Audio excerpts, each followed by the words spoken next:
This is Life Strategies with Monique.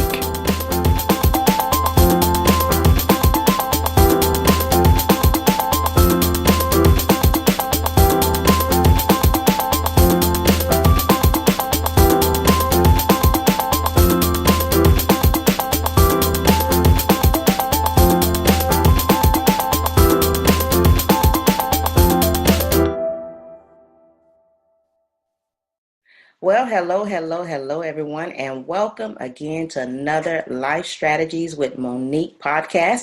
Today, I have with me Heather Shore. Heather is a mom, a wife, and a writer, and she absolutely enjoys family, traveling, and seeing what adventures God is absolutely going to take her on. But today, Heather is going to show and share with us another intimate side experiencing domestic violence in her life. So, Heather, welcome to the show. I'm so glad that you've decided to share with us your story and your journey and hope for women across the world. Hi, Heather. Hi, Monique. How are you? I am good. Thank you so much for being on the show today. Of course. Awesome. Well, Heather, I want to go ahead and get started and just go ahead and dab a little bit and just into a little bit about your background so that our listeners will know who you are and where you're going now. Sure. So hello, everyone. My name is Heather Shore. I am, like Monique said, a wife and a mom and a writer. And recently, in the last couple of years, published a book called Deeply Wounded Hope, detailing the events of the domestic violence I experienced in my early 20s in my first marriage. And that really set sort of the trajectory of my life and giving me really a calling and purpose to see where God would take us. All of this happened, like I said, very early on. I was 20 years old when I met my ex-husband, met him in college, and we started dating and really had no idea that this very charming gentleman would turn out to be quite the frog. And that he would eventually end up turning violent. And I can say from just growing up in a Christian home and, really being in a conflict-free environment that I really had no idea how to handle all of this, to be honest. And I want to say it was around 22 years old after we got married, things really started to shift and change and escalate. And so, I really never knew what I was going to get when I came home from work each day. I had graduated from college. We had actually moved out to Colorado and, just living the newlywed life that everyone likes to experience, just with a caveat of that, I really had a Jekyll and Hyde at home. And, one day after, I would say, like I was saying, it had really escalated and the verbal abuse just sort of started and continued. And, whether he was calling me names or just using very derogatory terms towards me, even if it wasn't about me, this continued and continued. And then at the ripe old age of 22, so not very old, was the first time that my ex-husband hauled off and smacked me for the first time. And anyone who has gone through this knows that you don't really sign up for this when you get married, that you really are looking for the person that you want to spend your life with and have a partnership with and, and have great times together and hard times together, but not that kind of hardship, not a hardship that puts you in harm's way. And so I realized very early on after this happened that I needed to get out. And so I left and actually went and lived in a shelter in Dallas, Texas for a while, trying to find a job. I had a lot of family down there and really just working through what I needed to do in order to survive. Because at that point, you really are just trying to figure out what can I do to, provide income, find a job, where can I go and who can help me in all of this. And I had some family members that worked at this domestic violence shelter, and they said, please come down here, we will help you. And they did. And so I went down there for 3 months, worked through a ton of stuff. But in the end, I made a very dangerous decision. And the stat that's out there is that, it takes 7 times before a woman or gentleman leaves a relationship, a violent relationship. People go back and forth, and it's finally by the 7th time that they leave. Mm-hmm. And so I made a dangerous decision to go back because I knew if I didn't confront him head on, that he was never going to let me go. And so I went back in 2002 after that stint, that break, and he never hurt me physically again. I can honestly say that he never harmed me in that way, but that he never let up on me emotionally and verbally in terms of the abuse. That was still very much prevalent in my everyday life. One of the things I'm not very proud to say is that I really learned how to manipulate. And I learned how to manipulate the situation in order to eventually get out. And finally convinced him at the end of 2003 that this was never going to work. He finally agreed, and we finally moved forward and got a divorce. I'm extremely lucky. I mean, and also too, if just thinking from the life strategies, podcast that the different topics you guys talk about, it just wasn't a coincidence because Jesus kept me alive. That's all I can say, is that he kept me alive. I was meant to live a little bit longer and go on to share my story with others in order to let them know that there's always hope in hardship and that there is freedom on the other side of this. And I was able to get out in 2003, praise Jesus. And very fortunate that he allowed the divorce to go through and was able to eventually move on. But as a result of going through this, as most women know that go through domestic violence, you have a lot of healing to do on the other side of it, especially when you get out. And I sat in a place for 5 years and moved to a really cool city and lived there for 5 years and literally sat in therapy for 5 years because there was so much damage done that there was things that I really needed to uncover in order to heal and become whole again. And that's definitely where I met Jesus at the age of 26. And from there, have been healing and chatting and telling people my story since then. So Heather, tell our listeners, how long were you in that relationship? So total was, we were divorced, and so we got married in 2000, and then we're divorced in 2003. So again, I don't want to say the word luck because that's not the right thing.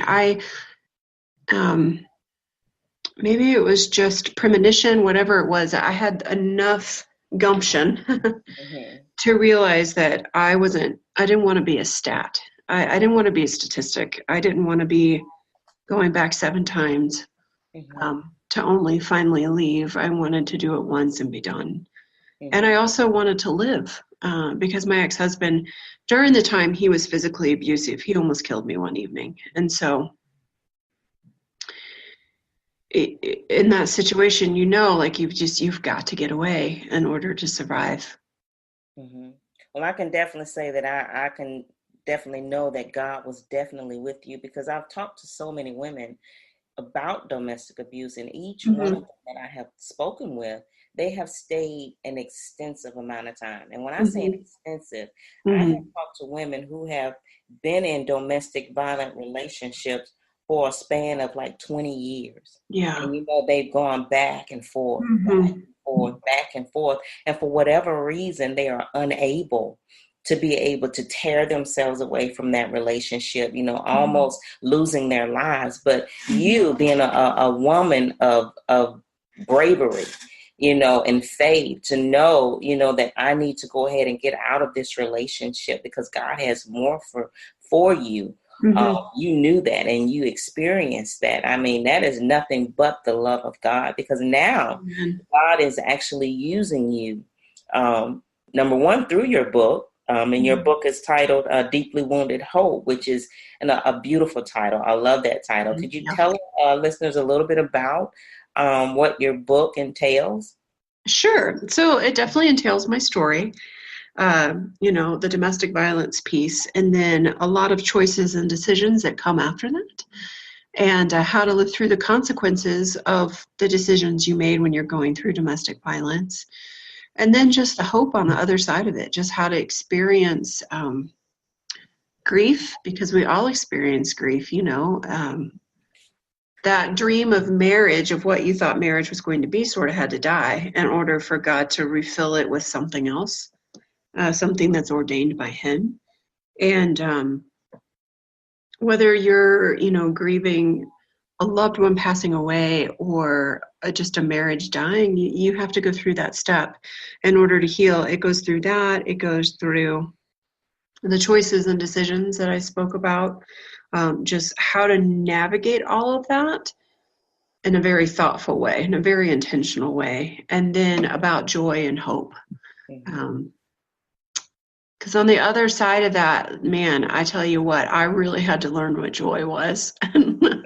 I sat there for 2 years. And, that lesson was just replayed over and over again for 2 years till I got it. I'm a little stubborn, so lessons take me a long time, which is probably part of why I got out safely, is I'm pretty stubborn. But, Jesus is very gentle in how He teaches us these lessons. And so, so it includes joy and how to find that after going through something like this, which is not easy. And then just having hope too. Yeah. That in the end, everything's going to work out. Yeah, that's so true. One of the things you just mentioned was grief. And that was one of the things that, when I was going through my journey of healing, that I experienced grief. And I think one of the things that most people don't understand, and you said it earlier, that whether it's divorce, whether it's, a death of a loved one, whether you're going through domestic violence, there is a process of grief that everybody has to go through. And whether we want to or not, we have to go through each one of those emotional bouts, because the emotion itself, you have to literally experience each of those emotions to be able to slowly pull yourself out of the place that you're definitely in. So grief, that is definitely something that I think the listeners need to know and understand, that when you go through something, you have to allow yourself to grieve. Sometimes we want to do away with that. We don't want to grieve. We just want to skip that part. And we can't do that. We have to allow ourselves to be able to grieve. And you yourself talk about that grieving experience in your book. So that's absolutely powerful. Yeah. So Heather, let's talk about those emotions. I think people need to understand what those emotions are that one has to experience when we are grieving. Sure. So I think, there's one other chapter in the book called Boundaries, because boundaries are so incredibly important. But the grief chapter actually comes before the boundary chapter. And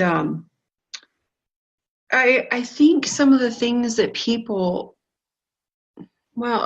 several people that I've met and who I've gone out and chatted with and things of that nature, as I'm starting to speak more and more, you'll find that they're not okay with experiencing the pain and the sadness, and I'm trying to think of the right word here, but just the sadness and loneliness that comes from the fact that you have to grieve that your relationship didn't work out. And a lot of people think that it's all rainbows and unicorns in life. And while rainbows and unicorns are amazing, and being happy is amazing, just there are some emotions that you do have to experience in order to heal.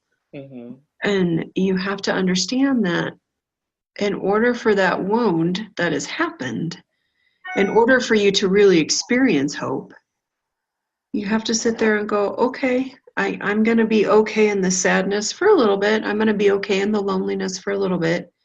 But on the other side of this, you will end up learning how to experience joy, because you've dealt with the hard emotions that people honestly don't want to deal with. Yeah, definitely. The hurt, the pain, the sadness, the Mm-hmm. loneliness. Those are the things we don't want to have to deal with. So, I mean, Mm-hmm. I totally understand that, because that was a place that I found myself in when I was experiencing, my own grieving period of, the traumatic experience that I experienced in life. And so I know, as with you explain that in your book, that it is something we have to go through, and something that we do have to experience, especially if we want to experience the love and the joy of our Lord and Savior Jesus Christ, who can heal us from all things, but be willing to give him those cares and be willing to allow him to heal our pains and our hurts and traumatic experiences from the past. Yes, and I think one word that people are starting to really deal with too is disappointment. And that was Mm-hmm. the word I was looking for, is that you're disappointed. You're disappointed that, this person you thought that was going to love you really ended up not loving you. And, Right.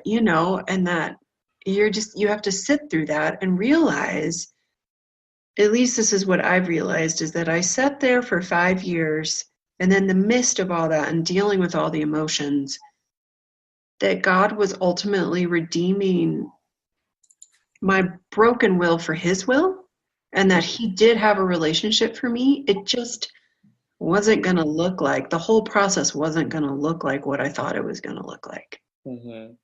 But Yeah. but in the end, God was sovereign and he worked it all out. Yeah, I think we all get caught up into that perfect life, because I Mm-hmm. I can Yeah, remember when I got married, I was like, oh yeah, life is gonna be perfect now, but that's it didn't happen. right. I was in for a rude awakening, because Yeah.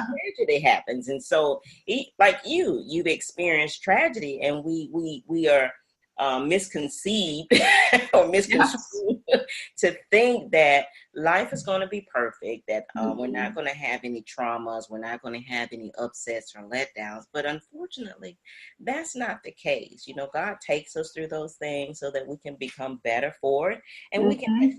use what we've been through to help others heal through their journey. Which brings me to what you're doing now. You are your ministry and what you're doing now to help women. Talk a little bit about your ministry and what you're doing now as a result of your experiences, because you're in your true calling now. And you always say that. You said, this is my call to help other women overcome what you've experienced. So Mm-hmm. talk about your ministry now. Sure. I'm still sort of in the process of developing a lot of it, which is awesome. And that's quite a journey. And but also too, I do a lot of volunteer work with a couple of domestic violence shelter here in the Denver area. And then as a result of that, I am on a couple of committees where I'm a survivor speaker. And so I go out, whether it's a business that needs someone to come talk about it, whether it is hospitals, they get requests all the time for people to come to different events and speak about their story and tell people about that. And it's just amazing to me. I was at an event this past summer, and it was just amazing how many women came up to me. There were 2,500 women that I spoke in front of. They came up to me afterwards and are like, I've been through this. And Hmm. I had a few women that were just crying, sobbing, crying. And you just sit there and you just chat with them and talk to them and, realize that so many of us, I mean, it's 1 in 3 women in the United States will experience some sort of partner violence in their life. And that can be a boyfriend, that can be a husband, that can be anybody. And that Me Too movement is very real. And I think part of the ministry is just figuring out sort of my piece of it, of where I'm ultimately going to go. But I think speaking and then starting to provide resources to women is where it's headed. We're still sort of in the development phases of that, but it's been really cool to be out there speaking to other women. Wow. And Heather, that's the most important part about ministry. It's just being able to Hmm. share your voice. Yeah. Sharing your voice with the word, and empowering women also who are going through or have experienced what you've experienced, because you never know whose life you're going to touch just by sharing the story. That's what Hmm. I believe so much in being able to share others' story, because I know your story. I know there's someone out there listening that's saying, you know what, I've been through that. If God can do it for her, I know he can do it for me. So the power of your voice Amen. is the one thing that is like the best thing you could do in your ministry. Is just sharing your voice, just sharing your message. So I commend you definitely for that, because there are some women who don't want to share their story. They Yeah. don't even want anyone to know that they're hurting. They don't want anyone to know that they've even experienced that. And so Yes. when you talk about finding freedom in being able to share what you've experienced, because that looses the hold of the enemy in an individual's life, being able to release and let that go. So, Yes. And I just think, and finding freedom, like God doesn't give up on you no matter where you are in the journey. And I just want people to know that mhm. no matter where you are, you can find freedom as a result of what you've been through. That's awesome. Well, Heather, tell our listeners how they can get in touch with you if they would like for you to come and speak and share your story and your voice with them. Sure. You can contact me at heathervshore.com. I have a contact page. I have all my contact info on there. You can also follow along at Facebook at heathervshorewriter, and on Instagram at heathervshore. All right. And your book, how can they find your book? It's on any regular platform: Amazon, iTunes, Google, a few other ones as well. All right. And that's Deeply Wounded Hope. So, Heather, thank you so much for being on the show today, sharing your journey and your message of hope to women who have experienced domestic violence in their lives. I truly hope and pray that God continues to bless you. To my listeners out there, thank you so much for tuning in to Life Strategies with Monique. Until next time, stay educated and empowered. You've been listening to Life Strategies with Monique. Contact Monique Petaway at www.moniquepetaway.com or info@moniquepetaway.com.